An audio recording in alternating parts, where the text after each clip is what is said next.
किसान था जिसके दो बेटे थे। वह बहुत ही आलसी और निकम्मे थे। वह अपने पिता को कामकाज में हाथ बटाने के बजाय आलस किया करते थे, इधर उधर घूमते फिरते थे।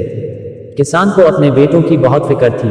वो सोचते थे कि मेरे मरने के बाद इनका क्या होगा, यह अपना पेट कैसे भरेंगे, अपने परिवार को कैसे संभाल पाएंगे।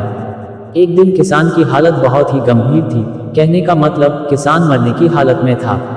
तभी किसान ने अपने दोनों बेटों को बुलाकर उनसे कहा कि हमारे खेत में एक खजाना गड़ा हुआ है, लेकिन वह किस जगह है उसकी जानकारी मुझे भी नहीं है, लेकिन खोदने बाद तुम्हें वो खजाना मिल जाएगा।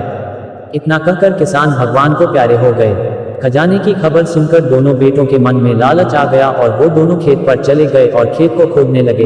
खजाने के लालच में कुछ ही दिनों में पूरे खेत को खोदने के बाद वह घर जाकर बैठ गए और वह अपने पिता को कोसने लगे। इसी तरह कुछ महीने बीत गए और वर्षा ऋतु का आगमन हुआ।